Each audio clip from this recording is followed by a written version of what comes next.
What's shaking, cats and kittens? Thank you for supporting my podcast and my sustaining partners. I want to tell you about one of them right now, Charmington Holistics. Do you know what an apothecary is? Well, an apothecary makes and provides medicines. Charmington Holistics specializes in all natural herbal remedies and is an apothecary. So, what's ailing you? Can't sleep? Got a stomach ache? Got the blues? Well, head on over to Charmington Holistics where you can find herbal support for anything you need. A personal blended tea, herbal tonic, and supplements can offer you an alternative to that Advil bottle, while an in-house herbalist listens to your needs as well. Charmington Holistics is your source for all things herbal. Head on over to 425 South Conklin Street in Highlandtown or visit Charmington Holistics on Instagram, Facebook, or TikTok. And Charmington Holistics is open 12 to 5 on Fridays, Saturdays, and Sundays. Head on over, check them out, tell them Rob Lee sent you. Welcome to The Truth in This Art. I am your host, Rob Lee, and today my guest is an Indigenous visual artist, professional writer, and curator from Portland, Oregon. Please welcome Steph Littlebird. Welcome to the podcast. Thank you for having me, Rob. I'm so excited to be here. I am excited to have you here. First off, I dig your work. I'm sure people say, I love your work, but it's like, coming from me, I really mean it. Thank you so much. I appreciate it. No, totally. Absolutely. So for those who are undipped, uninitiated, could you describe your work and why you chose to go into the discipline that you're in? Oh, man. So my art is very much rooted in my identity as an Indigenous person, and much of the work that I make sort of revolves around Indigenous people and our, sort of unique experience on this earth. But I also do a lot of environmental work. So I collaborate with other folks. Like last year, I was a fellow for NOAA Fisheries, National Oceanic and Atmospheric Administration. So done some really cool work with science and all kinds of stuff. But what led me to art is that I think, born an artist. And, my earliest memories are of art. And it's just always been a sort of stable thing in my life that I could go to that made me feel good about myself and also allowed me to sort of safely express my ideas. Yeah. So, I'm just lucky I found that outlet ultimately. And I'm glad that I'm an artist and not wherever else I could have been in this world. So thank you for sharing that. So what are some of the challenges and what are some of the most rewarding qualities of working within the art that you're working in the visual mediums, even in your writing? What are some of those challenges that your work poses, and what are some of those rewarding things? I mean, obviously having a voice would be, putting your voice out there would be one, but challenges and rewards. Tell me about those. Challenges are unique in that the work I do is representing not only myself, but a community of people, a very diverse community of people. And so keeping that in mind whenever I make work in collaboration with companies or, brands, those sorts of things, like making choices that are respecting my identity and my heritage and my ancestry, not working with brands that don't support Indigenous causes, things like that. Those are good pros and cons, sure. Learning to set those boundaries and make choices that reflect my ethics, which not all artists really have to think about. A lot of artists aren't making cultural work, so they don't have to think deeply about getting, criticized by a community of people. And so there's a lot of intentionality that goes into my work, whether it's visual or written work. A lot of my writing is much more direct record of Indigenous experience type writing. It's not fiction or something. It's right. Very much like interviews with Indigenous people and them telling their stories. So it's really, for me, a trick of being feeling a great deal of responsibility to represent my community respectfully, artfully, elegantly, articulately, but also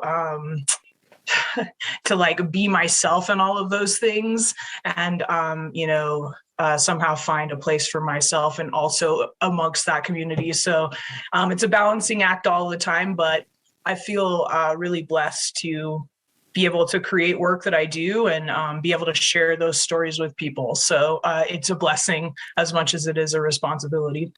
Yeah, it sounds rewarding. It sounds like when you're representing a group of people, whether it be a community in terms of regionality or a community in terms of like background and such, it's kind of one of those you're damned if you do, damned if you don't sort of thing sometimes. And it's like, well, you messed up. So everyone as a part of that community by extension is messed up. And that has to be like just really something. And you almost want to like pull back the curtain sometimes and like, I'm not going to be respectful. You guys are assholes or whoever that's, you know, having that kind of commentary on it. Cause, you know, from a regional standpoint, right? Like I'm in Baltimore and you know, oh, well, if you have a human response, right, the thing that unifies and connects all of us, then somehow you're representative of this very dangerous, scary place with scary people.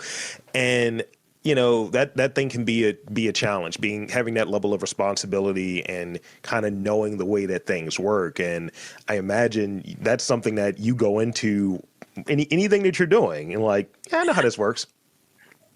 Yes, now I would say it's, you know, it's something, intentionality is a skill set that you sort of develop over many times of failing and maybe not making the perfect decisions or whatever. And so, you know, and I probably will fuck up again in the future, but ultimately, you know, it's a huge responsibility, but it's also like, I feel very privileged to be doing this work because Native people have been sort of shut out of the fine arts world more broadly since its inception, essentially. So to be working in the fine arts world is a privilege that I use very intentionally and even, you know, continues to be finer tuned because it's generally just a lot of rich white people in that community. And so I'm having to deal with like,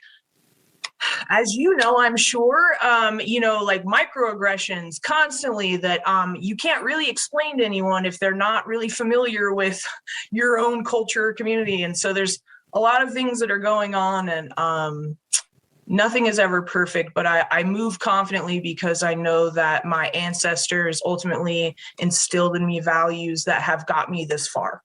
And so that's how I look at it now, you know, is that I got this far because I have some level of values that enabled me to do that. So, I mean, that was much more eloquent than my approach. I just kind of like, I'm 6'4", like 300 pounds. So I just walk up like, what's up, man? So I'm the guy you was talking to. You was talking that bullshit to.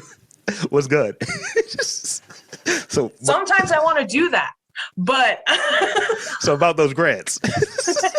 Oh man, you know, it's hard. Sometimes you have to walk away from opportunities because you realize that the people that are offering that opportunity to you aren't actually in alignment. And sensing that alignment can sometimes be difficult, especially if you haven't spent a lot of time with people. But I have learned this as being someone who's like in demand as an artist currently. I'm getting a lot of opportunities and having to say no a lot, which is like not something that artists have to do a lot. Usually we're like, yeah, I'll take every job I can get because we're all poor, you know? And so I feel lucky that I'm having to learn how to say no and also learning to discern the opportunities that are right. That's a big thing, especially when you're responsible. And again, I think I connect with it, that idea, that notion, and that desire to kind of work with people that match what your values are.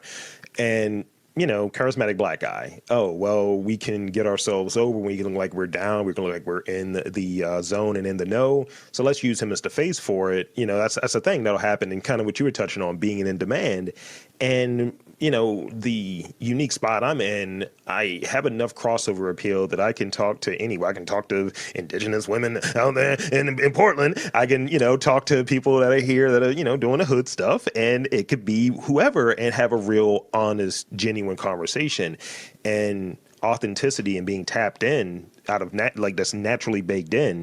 You can't buy that. You can't make that. So it somehow has a dollar amount attached to it. And then, you know, taking advantage of, as you kind of said before, this is for rich white people. that, oh, you're broke, right? So here's some money. Yeah.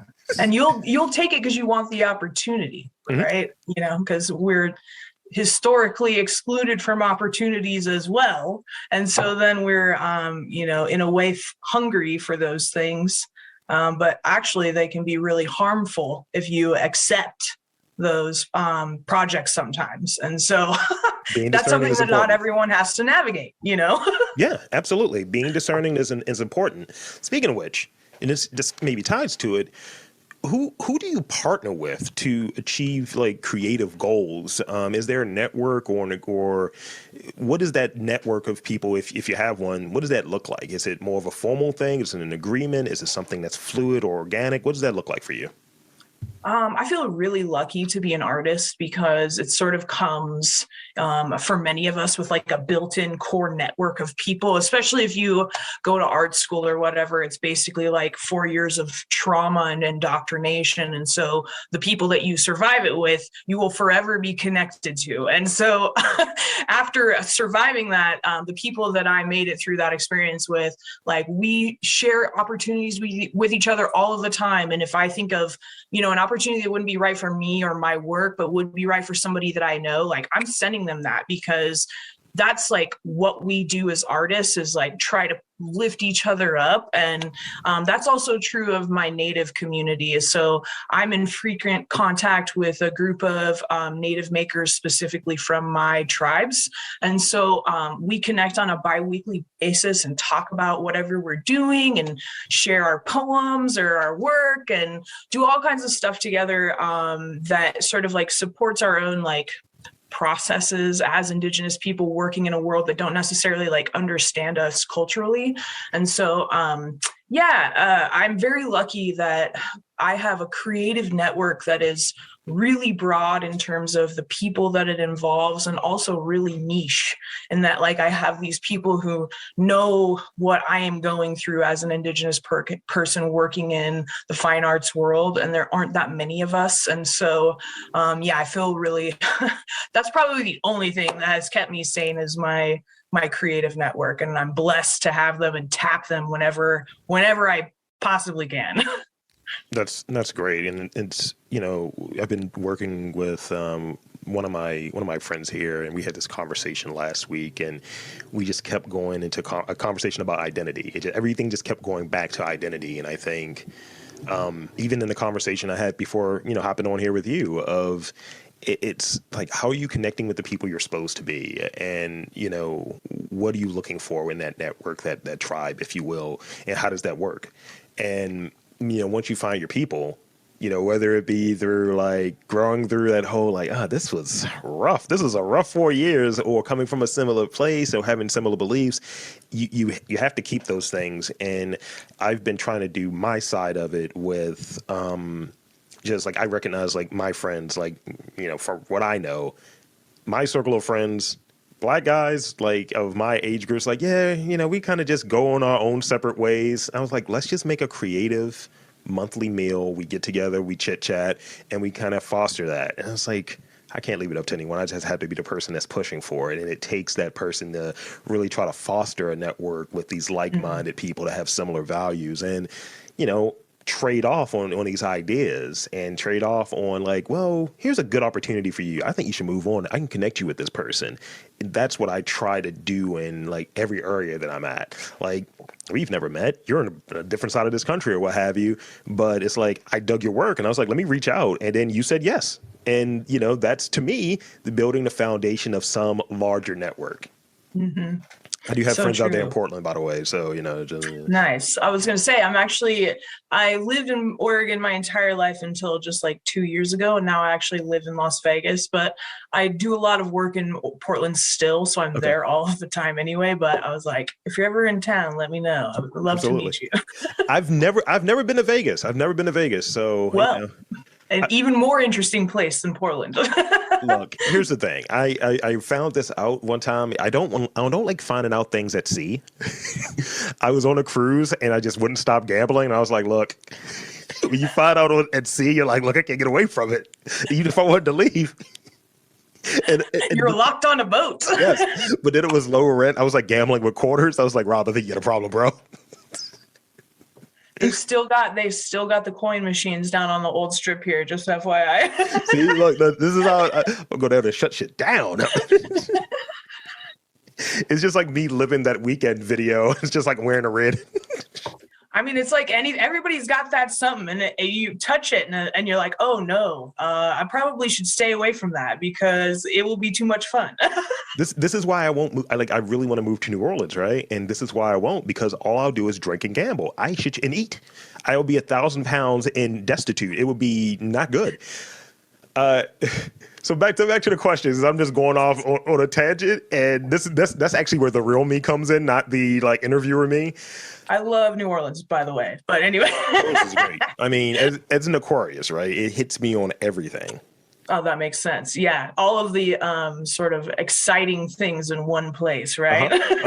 Like, where's the Coke? What are we doing, guys? Like, chill out. So, tell me about preparation for having art shown in exhibition or such. Maybe in terms of like, how do you prepare yourself mentally? How do you prepare yourself like outside of actually having the art like put up and such? Like, how do you prepare yourself? I think preparing myself for anything generally that requires me to interact with the public is like a lot of just like general preparation mentally, because I'm one of those artists who isn't like super social, needs to be at every gallery opening. I would much rather be in studio working than at a gallery opening. So those kinds of things are expensive energy wise for me. Mm-hmm. So I tend to do a lot of mental preparation, and then it's just like I kind of black out and I go to the event or whatever it might be. But I think that I was well prepared through art school to talk about my work. So for the most part, like I can kind of just go on autopilot, and because my work is so much tied to my identity, I can talk about it, I can talk about it all day and in so many different ways. So I'm used to people asking me questions about it as well. So it's like, it's just kind of like part of the job, part of the gig of being an artist, Yeah. In doing this, and I'm sure my man Andrew is going to make fun of me because he listens to every episode when he hears this. Rob, you always say you've been podcasting for 13 years. He's like, huh. But, as a person that's been doing it as long, it's kind of a similar vibe where I can just naturally go off into a conversation about, what I do because it's deeply embedded in what I'm about and what I'm interested in. And I can just go on with it. But then on the other side of it, I definitely relate. I've been doing more public-facing things recently, and I've been doing movie reviews and movie screenings. And I'm like, I can't be in there with anyone. I refuse. It's like to your point, like this is costly, emotionally and mentally, and it's like I can't just leave. This is kind of my event. But if it in terms of just being able to black out, as you were describing, and really just almost on autopilot, like, look, let me run this script real quick of like everything that I say. That's the easy part. But if it's like, hey, just riff and socialize, I got nothing for you. I'm terrible at that part. Like I can talk about my art because it's like a thing that's like separate from me in a way. But like, being social is, I am neurodivergent. So I have like ADHD as well as I'm on the autism spectrum. And so like most people would never actually know that unless they put me into like a party situation where I'm just like in a corner, really uncomfortable. When I'm one-on-one with somebody, you would never know because I don't have that kind of anxiety in those interactions. It's when I'm surrounded by a bunch of people, it's just like, it becomes overwhelming energetically for me. Mm-hmm. And then I'm just like not able to even enjoy myself, And so yeah, it has to be the right vibes. That's all I'm saying. Absolutely. And I remember I have like panic attacks, anxiety attacks on occasion, especially around like large groups of people, but it's so infrequent. So for instance, I can go out there to LA. I remember couple years back, went to LA. It was a wrestling show. So right there, you got smells, you got bodies, you got violence. And it was probably like 5,000-6,000 people there at the show. And I'm chill. I'm good because I'm focused on the wrestling, right? I went to a show, like a music show with a cover band that was maybe 300 people, I immediately had a panic attack. So I can't really figure out so sometimes when it's like, hey, let's go out to this opening, I was like, maybe. Who's there? Who all gonna be there? Do the black thing? What is the role of an artist in society? What do you deem the role of an artist in society is? Ooh, we have many roles, and it depends on the artist too, right? I was actually just thinking about this earlier. It's like, we've all been sent here to do different things, you know. If you believe in purpose, whether you're religious or spiritual or even agnostic, you might believe in yourself as having a purpose in this life, whether you choose it or you believe that you were born with it. And it's like, artists all have very unique purposes, and my work as an artist is very different than even the next Indigenous artist. Like, they have a purpose of, say, keeping a tradition. So many artists that I love and know are traditional artists, like they are wood carvers or weavers, and I'm an artist who is a digital worker. And so, my purpose that I can speak to, at least, is I see myself as like standing in a gap between the past and the present, and trying to take things from the past that are related to my culture and bring them into the present through the like means of visual communication and contemporary visual communication, meaning like digital work, you know, so that people can see Native identity represented in a medium that is not necessarily tied to indigeneity, right? Because like people tend to see Natives as being in the past. And so my responsibility as an Indigenous creative who very much recognizes that people don't think that Natives exist still. So a lot of work that I do when I'm even working with the public, another reason I have anxiety about working with the public is that I have to actually like tell people that we still exist. Like many people in this country think that Natives were annihilated and extinct. And I even experienced that going to school in the state where my tribe is from, in the literal 20-mile region that my tribe is from, and being told that my tribe was extinct while sitting in class, knowing very well that it wasn't because I was alive. So it's like you're like just pointing at yourself like, what? Right here. Right. So purpose for me is very much that thing right there, which is addressing this belief that we were literally genocided out of existence. And so my work is trying to not be traditional while also recognizing tradition through like using those aesthetics, but putting them into digital, you know, or into fine art painting, which has its own sort of like, you know, that's a no-no for Natives because we only make primitive art essentially. And so I like to cross over into these things that Natives aren't supposed to do. And so that's my purpose, is to sort of marry those things and bridge that gap. Yeah, I think we're definitely going to have a conversation after this, because the way that you described that, I was just like, yeah, I was like, you're on the same page. I was like, oh yeah, just, you know, this primitive work, you know, this is so unrefined. It's like, no, you're wrong. I got two more questions that I want to key in on before I hit you with the rapid fire questions, because the rapid fire questions, I like during this part, I establish friendships, right? And then when ruin them, the rapid fire ones, that's ruin friendships. It's always ruins. It's like, you're a dickhead. It's like, oh, sorry. All right, I'm getting ready. All right, ramp up. So let's see. Tell me about making trouble with your work. Like, by trouble, I'm speaking of like stretching the boundaries of thought, belief, and, you know, and change in regard to social matters. What do you wish ultimately to accomplish with your work? And I think you touched on it. I think you have, but, you know, please. No, I love when I read that question, I thought, oh, that's a great question, because I definitely see myself as that and have always like identified with the troublemaker creatives in history, those people who are sort of like on the fringes of creativity. And so not just Native, but all kinds of people. My favorite writer is Hunter S. Thompson. And like, you know, it's like he taught me how to question political narratives, and there's all these ways in which I, as an artist, sort of work in that way. I love to question politics. I used to be far more like pointedly, directly political, and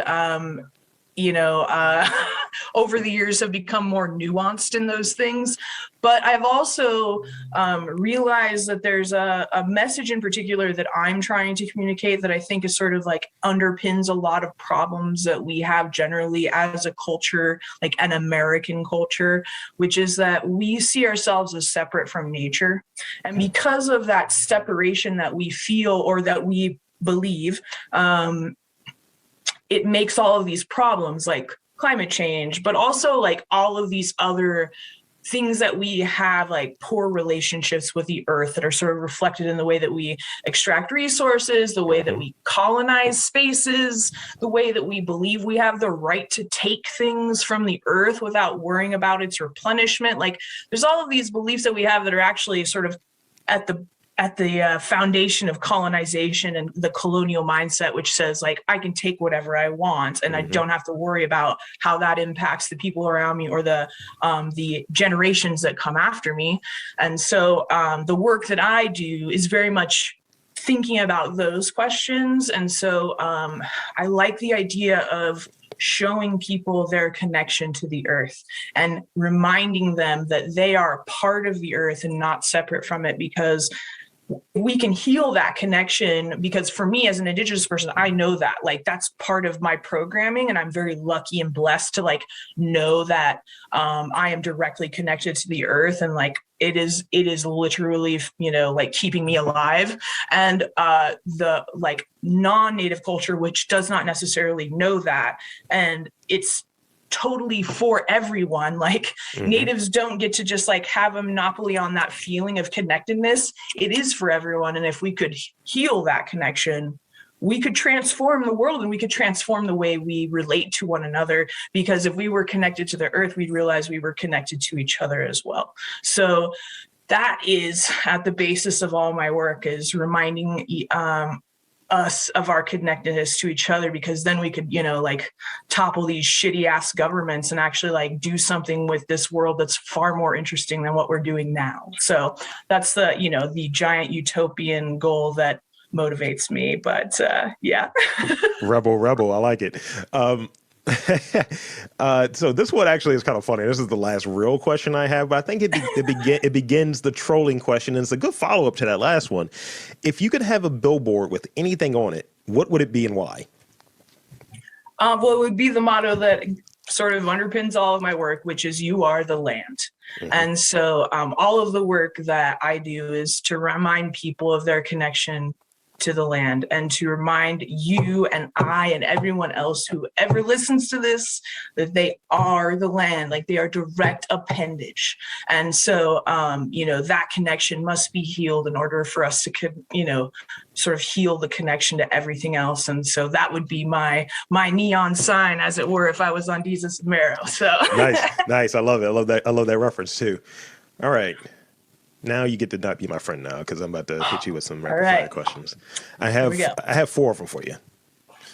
And I think I see one of them on your fingers, but we'll what are 3 colors that are always on your palette? Hot pink, teal, chartreuse, or neon green, yellow, that sort of in that hue. Okay. I mean, I'm here for. That's easy. I'm here for the teal. I've thrown on a few teal shirts. I remember the old Arizona Diamondbacks had that joint. I remember the Marlins had that colorway for a while. So, I would always throw on a fitted hat with like kind of maybe a plaid shirt, but it had that colorway to it. It was very flavorful. Nice. I was living a rapper life. It was really weird.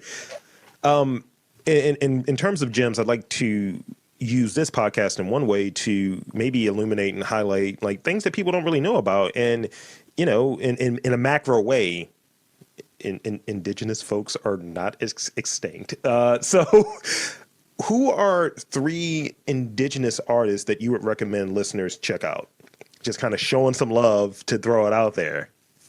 Oh man, I'm like, that's fucked up to ask me to only list three. Okay, so God, I'm like, man, now I have to go. Like, I'm a curator, so I'm like, whoa, where do I begin? Like, or you can be cheap tough. and say, check out this website that has all of them that Oh my gosh. that you've curated work for. If you're on Instagram, there is an account called Illuminative, which usually shares a lot of different Indigenous artists. One of my very favorite artists of all times, he's a graffiti writer, but also like an artist who does sort of like infographic work and stuff. His Instagram account is in Indian O, but it's Indian as in the letter NDN Nice. .o, and his writer name is Otays. But God, I'm like, okay, I have to take a deep breath right now. I feel like I'm getting like anxiety because I'm gonna answer like and not answer all the people that I love. There's another person called Deanna Bear who is an illustrator that I love. You can find her on Instagram, Max Quickie, MAXKWI, like Quickie KWEE.co. See, this is what happens when I get under pressure. Wow, I'm like, wow, I feel really bad right now. And then also Stabby Town, at Stabby Town on Instagram. Her name is Jolene, and she's Menominee, and she is an embroidery artist who does like crazy portraits of freaking like famous Native people with embroidery, like, and it's like realistic. Anyway, I could go on forever, but I did name three, so I'm gonna end it there. well, thank you. I mean, that's a thing, like really to show some love, and hopefully these folks, I know I'm going to follow, these folks get a few more follows and are able to sell some more work or have some more work on display. So big shout out there, and thank you for doing that. So I have two more questions. How do you feel about when you're done with your work, when you're done with something, like what's that feeling that comes over you? Is it relief? What is that feeling for you?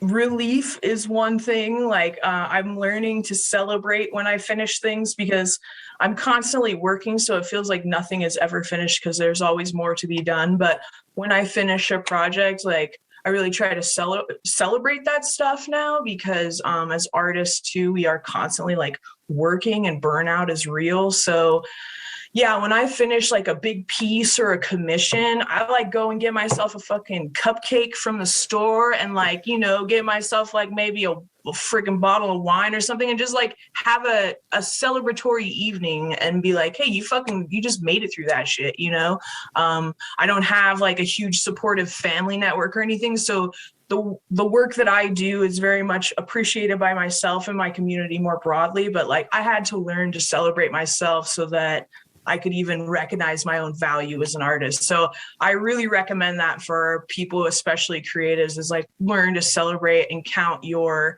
wins because we get told no a lot too. So remembering to celebrate when you actually accomplish something is important as well. That's great. Last one I have for you. Music, podcasts, or audiobooks while you're in the studio. Which one are you listening to? Oh, music for sure. I do listen to podcasts, but then I'll get pissed off or whatever. Oh.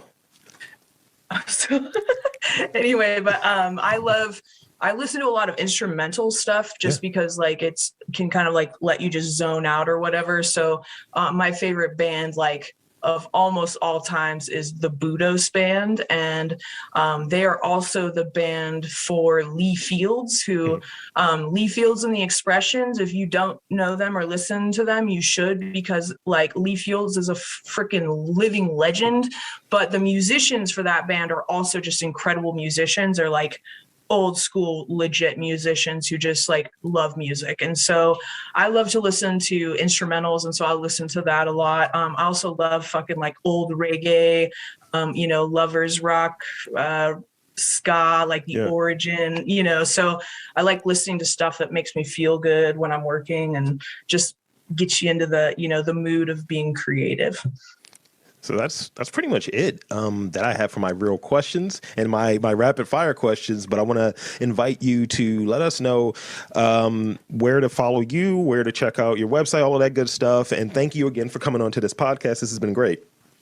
I'm honored. I appreciate it. And if you want to see more of my work, you can find me on Instagram. That's where I share most of my stuff, at Art Nerd Forever, or just type in Steph Littlebird. You can find me that way. I'm Steph Littlebird on TikTok, as well as you can find me Steph Littlebird on Twitter. But Instagram and TikTok are probably the best places to look at my work. So there you have it, folks. I want to again thank Steph Littlebird for coming onto the podcast. And I'm saying that there is art in and around your city. You just got to look for it.